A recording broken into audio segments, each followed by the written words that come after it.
Tous les plats cuisinés pendant l'émission sont remis à des organismes soutenus par la moisson mascoutaine. C'est controversé, c'est mitigé, c'est méconnu, mais c'est économique. Aujourd'hui, je vous parle des protéines végétales. Bonjour et bienvenue dans ma cuisine.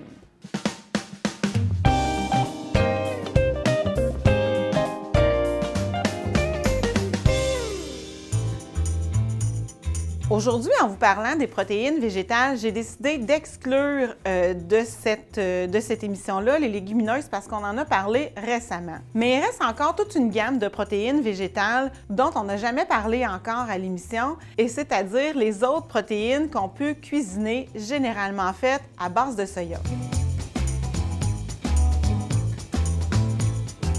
Bien, tout d'abord, qu'est-ce que c'est que le soya? C'est sûr, c'est une légumineuse. C'est controversé parce que le soya contient beaucoup de phytoestrogènes. Puis là, il y en a qui disent que les phytoestrogènes, c'est pas bon pour la santé. Ça peut causer des cancers, notamment chez les femmes, cancer du sein, cancer de l'utérus. Mais dans une proportion raisonnable, on peut manger du soya sans problème. Ce qu'il ne faut pas faire, c'est d'en manger à tous les jours, 3 fois par jour. La culture du soya, elle est aussi controversée parce qu'avec le maïs en grains, c'est la culture de céréales qui contient le plus d'OGM. Qu'est-ce que c'est qu'un OGM? C'est un organisme génétiquement modifié. Ce qui est arrivé, c'est qu'on a introduit dans les céréales un gène qui les rend résistants au glyphosate et au dicamba. Ce sont 2 herbicides à large spectre. Alors, quand on arrose les champs avec ces herbicides-là, tout meurt, sauf ce qui a été génétiquement modifié. En fait, c'est pour éviter d'en mettre trop de pesticides qu'on a fait ça. Trouver des céréales biologiques sur le marché, ça veut dire que la fève de soya, qui est biologique, n'aura pas d'OGM et sera cultivée sans pesticides, ou du moins avec des pesticides qui sont approuvés et en très faible quantité. Tout ce qui est à base de soya dans l'alimentation humaine a été approuvé par Santé Canada, donc il ne devrait pas avoir d'impact si grand que ça sur notre santé. C'est une question d'environnement et de croyances personnelles. Autant dans les ingrédients que je vous nomme que dans les produits protéinés végétales, de plus en plus, on en trouve dans nos supermarchés. Avant ça, on en trouvait pratiquement seulement dans les magasins d'aliments naturels, mais aujourd'hui, ce n'est plus le cas. Ça prend beaucoup d'expansion, ces aliments-là, parce que, bien sûr, on nous dit de limiter la viande, on nous dit de limiter les viandes rouges, on nous dit de varier notre alimentation. Alors, dans ce contexte-là, ces produits-là sont de plus en plus disponibles sous différentes formes aussi. C'est sûr que pour certains, il y a des enjeux environnementaux.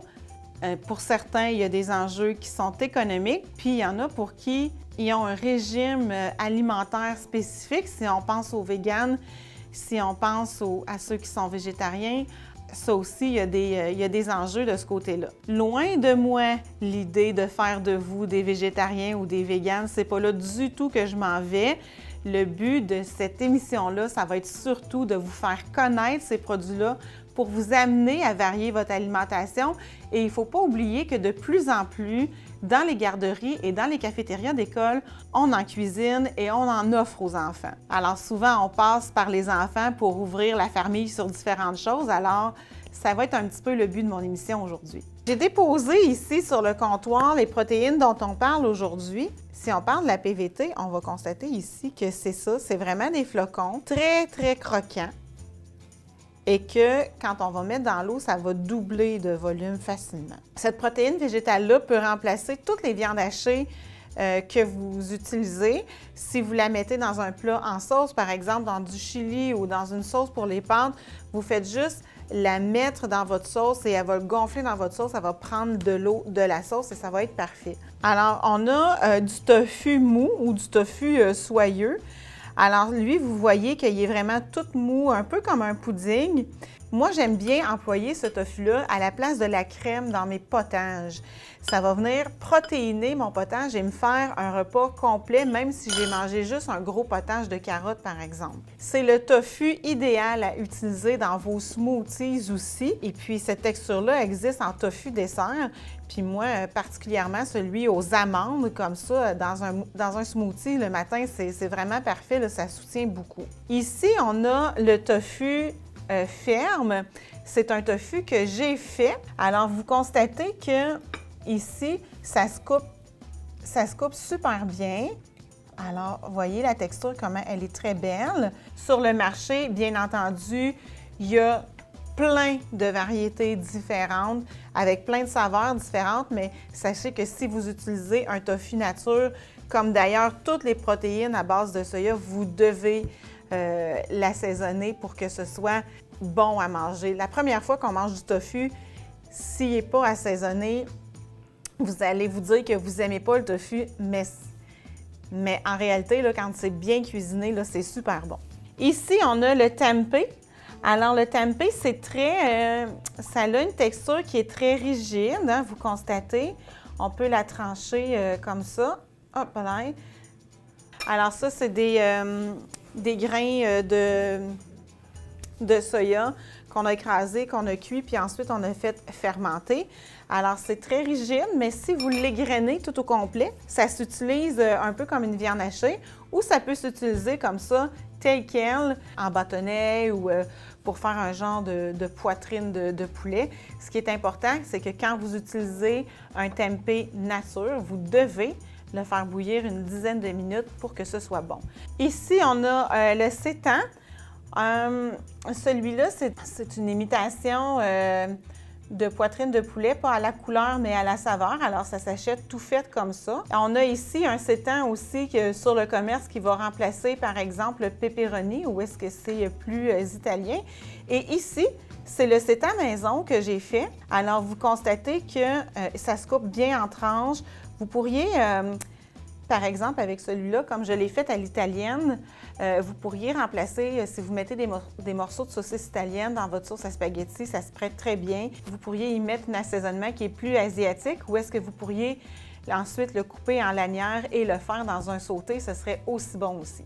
Aujourd'hui, plutôt que d'avoir mis l'accent sur cuisiner du tofu, j'ai mis l'accent sur faire votre tofu parce que ça ne coûte pas très cher le faire. Et c'est la même chose pour le sétan. Aujourd'hui, j'ai choisi de faire du sétan. On va en cuisiner un petit peu, mais on va en fabriquer aussi. Toutes ces protéines de soya-là sont bonnes pour la santé, mais elles sont dans tous les cas peu goûteuses. C'est-à-dire que pour que ce soit bon, pour que ce soit agréable à manger, on doit les assaisonner, on doit les faire mariner pour leur donner un goût intéressant. Au niveau des textures, le tofu, ça ressemble à peu près à du fromage, je vous dirais. Le tempeh, c'est quelque chose qui est très croquant, très croustillant, tandis que la PVT, ça va ressembler beaucoup à notre viande hachée. Il y a une autre protéine maintenant qui n'est pas à base de soya, mais qui est à base de gluten. Alors ça aussi, c'est une protéine végétale qui est intéressante. Bien entendu, ceux qui ont une maladie cœliaque ou ceux qui sont intolérants au gluten, cette protéine-là n'est pas faite pour vous parce que ce n'est vraiment que du gluten, la protéine. Alors, ça s'appelle le sétan.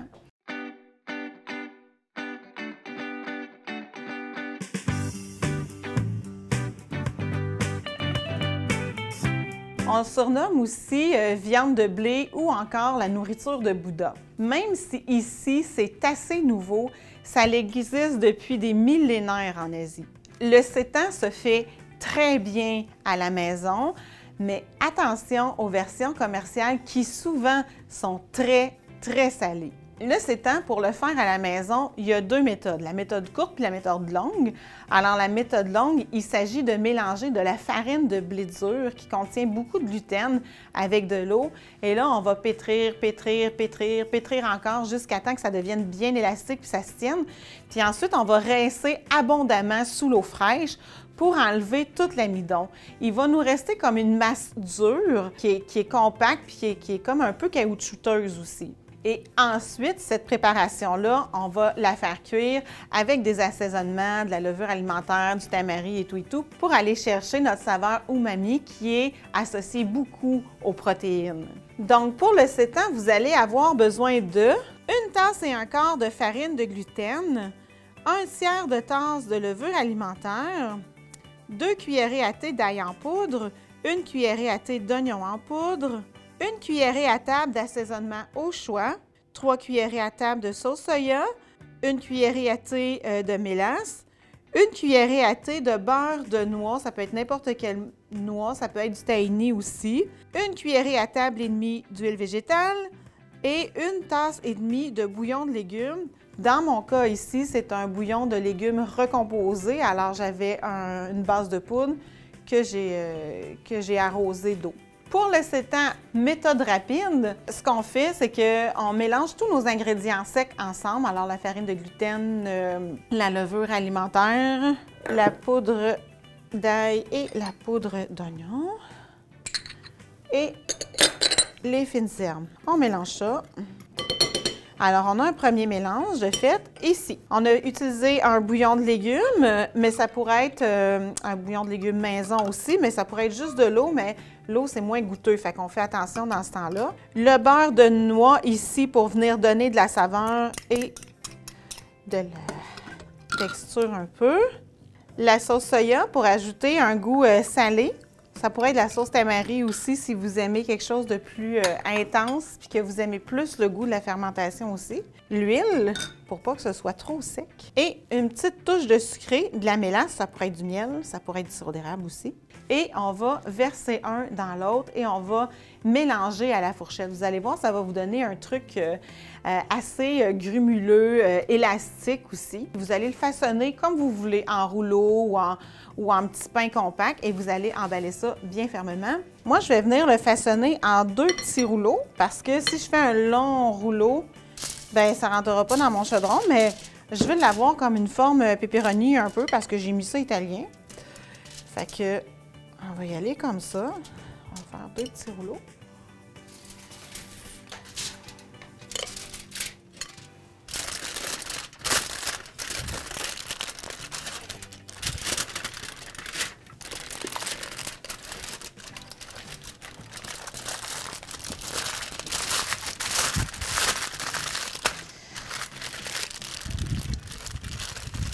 Ensuite, on dépose dans une casserole pour une cuisson à la vapeur, c'est-à-dire qu'on met de l'eau dans une casserole, on va mettre une marguerite ou un tamis par-dessus et je vais porter ça à ébullition avec un couvercle. On envoie ça pour 80-90 minutes. Quand ça c'est fait, on retire ça du feu et on laisse tiédir au moins une demi-heure avant de le travailler. Et voilà ce que ça nous donne.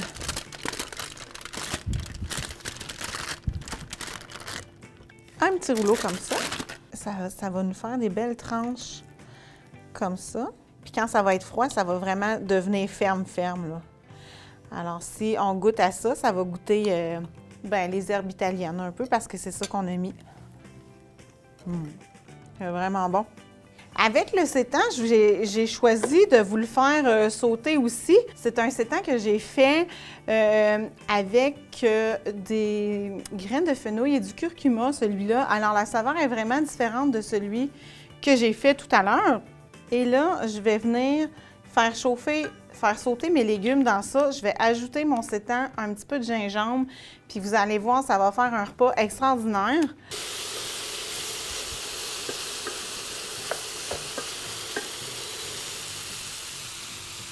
Et voilà, le tour est joué.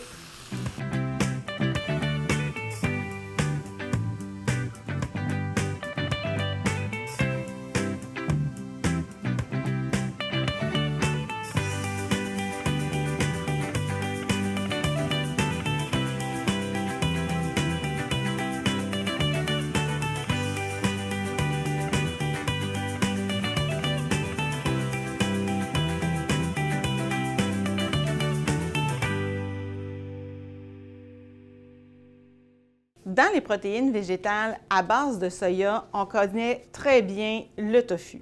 Mais c'est quoi du tofu? C'est du lait de soya qu'on a fait cailler et qu'on a pressé. C'est un peu le même principe que du fromage. C'est un produit qui nous vient d'Asie, qui est très présent dans la culture asiatique, puisque le tofu c'est du lait de soya caillé. Il y a toujours un résidu qui reste à ça parce que bien sûr, quand on broie les fèves de soya, on le coule et on garde juste le liquide pour le lait de soya et le tofu. Il reste un résidu dans le linge qui est aussi protéiné, qui s'appelle okara. Et ça aussi, on peut le consommer comme une protéine végétale. C'est plus rare de le trouver ici par contre.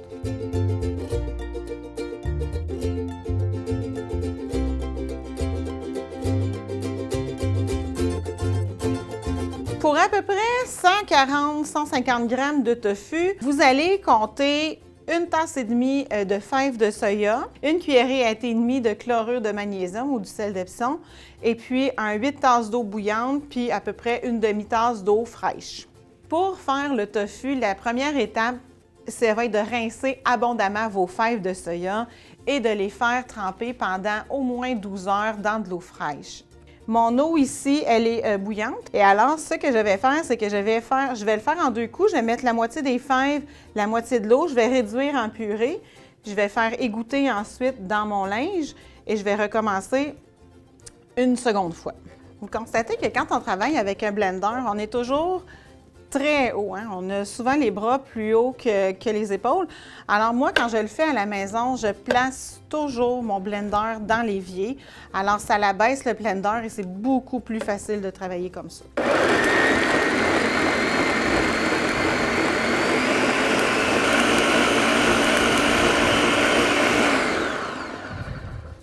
On va prendre une passoire, déposer un linge dans la passoire, un linge assez épais, et on va verser ça par-dessus. On va répéter l'opération avec ce qui reste d'eau bouillante et de grains de soya. Pendant ce temps-là, notre soya il égoutte. Alors, quand on a fait ça, on retire notre linge et on va le tordre, on va le presser pour aller chercher le maximum de bouillon. Et là, quand on fait ça, on fait attention pour ça ne pas se brûler parce que c'est chaud. Techniquement, on devrait avoir presque 8 tasses de bouillon. Il va en manquer un petit peu, mais presque. Alors, tantôt, je vous parlais d'okara. Alors, l'okara, c'est cette pulpe-ci qu'on pourrait inclure dans n'importe quelle de nos préparations en sauce. Là, on pourrait mettre ça, ça deviendrait une protéine intéressante, puis ça peut se faire déshydrater aussi. Ici, on a un lait de soya que vous pouvez consommer comme ça si vous le réfrigérez. Vous pourriez le faire pasteuriser aussi, c'est-à-dire à l'amener à presque ébullition pendant une dizaine de minutes. Je vais partir le feu sous mon rond. Je veux que cette boisson-là, elle atteigne à peu près 90 degrés. Ça veut dire qu'elle va frémir, OK? Juste commencer à bouillonner un petit peu. Et pendant ce temps-là, je vais dissoudre mon chlorure de magnésium dans de l'eau. Ça va vraiment mieux quand l'eau est tiède. Là, on a fermé le feu. Fait qu'on ajoute l'eau, comme ça. Et vous allez constater qu'immédiatement, ça va cailler. Et je vais faire 2-3 S dedans. C'est tout. Tu vois-tu ce que ça donne? Alors, c'est vraiment ça que ça donne. À ce moment-ci, ce serait le moment de mettre nos assaisonnements si on voudrait en mettre. Moi, je pense que je vais y mettre une touche de gingembre et puis un petit peu d'ail, tout simplement. Au bout de 30-40 minutes, je vais retirer la gousse d'ail que j'avais plongée dans l'eau pour le parfumer.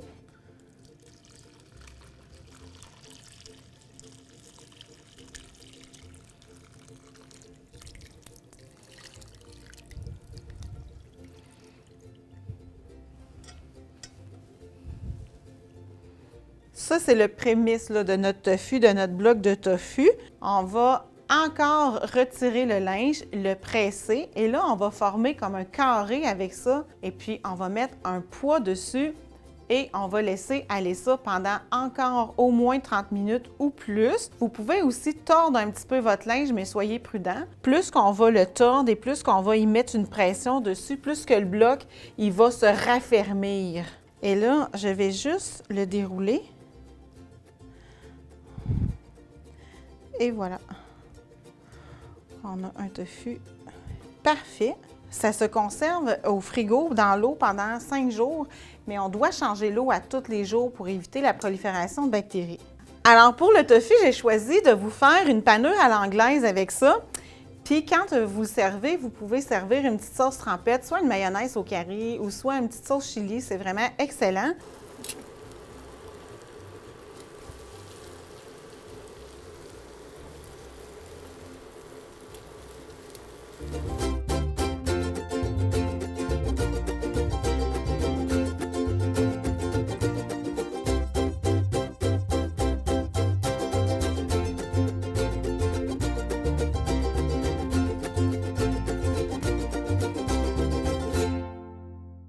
Dans la protéine de soya, on va retrouver aussi la PVT, la protéine végétale texturée.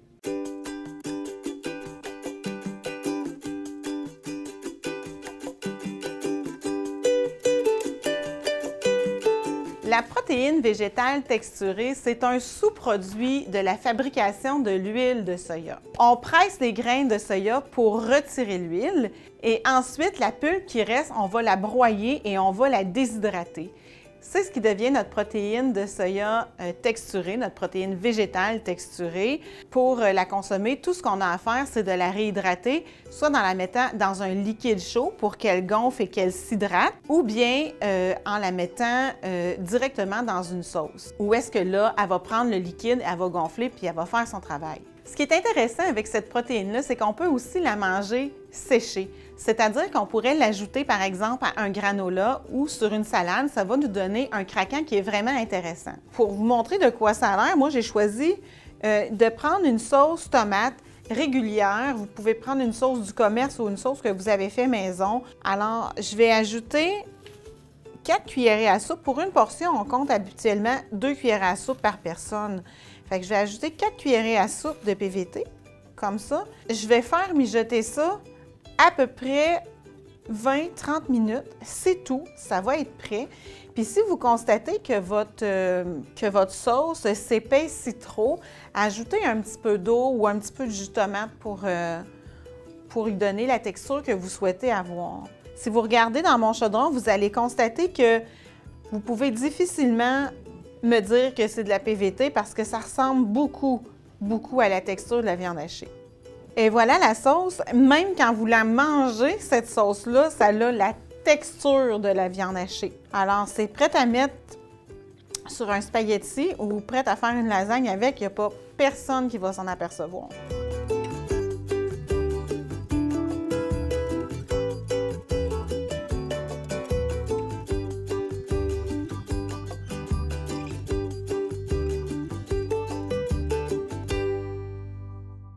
Avec notre protéine de soya, on a aussi le tempeh. Alors, le tempeh, qu'est-ce que c'est? C'est la fève de soya qu'on a écrasée et qu'on a cuite. Et ensuite, on va ajouter un champignon dedans pour le faire fermenter. C'est exactement le même champignon qu'on utilise pour faire du brie, du fromage brie. Ça fermente à peu près pendant 24 à 36 heures. Et contrairement au tofu, dans le tempeh, on voit très bien les grains de soya et elles sont croquantes dans le tempeh. Cet aliment-là nous vient aussi de l'Asie, notamment de l'Indonésie, où est-ce que souvent il est frit dans l'huile de coco.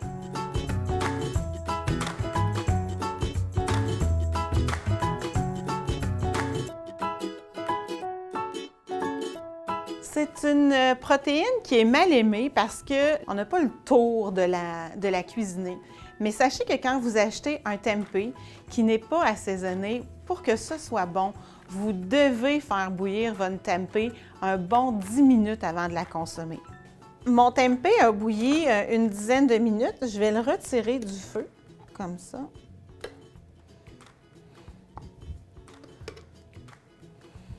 Je vais le couper en tranches parce que c'est comme ça que je vais le servir.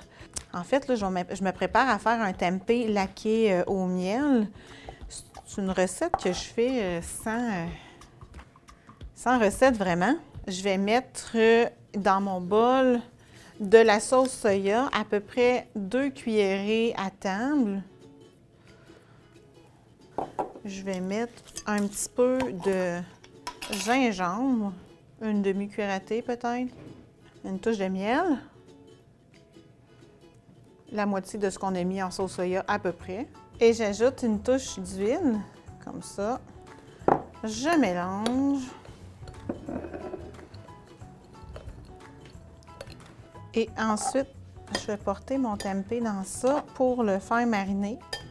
Il va prendre beaucoup plus de saveur si votre tempeh est encore chaud quand vous le mettez dans la marinade. On laisse ça comme ça pour une bonne demi-heure. Ça pourrait être plus, vous pourriez faire cette étape-là la veille ou dans l'avant-midi, dans le fond, que vous allez le servir. Pour le tempeh, ce que je vais faire, c'est que je l'ai fait mariner tout à l'heure. Là, je vais le faire dorer dans l'huile et ensuite, je vais venir verser la marinade par-dessus. Ça va comme le laquer.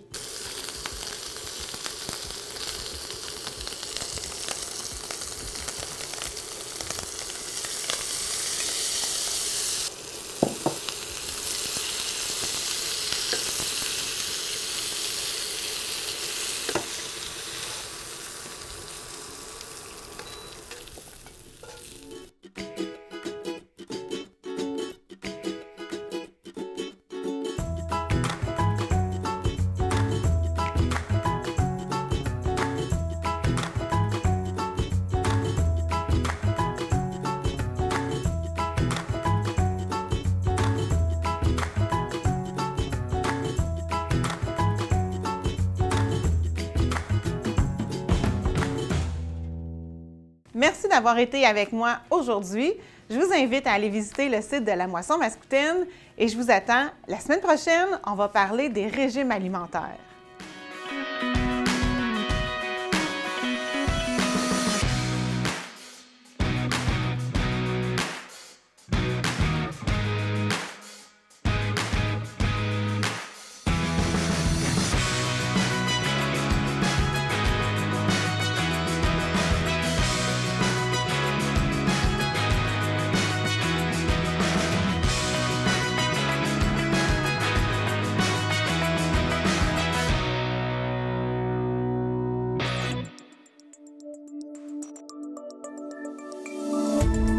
Cette émission d'Accès est appuyée par Cogeco et est rendue possible grâce à la collaboration de la communauté avec Nous TV.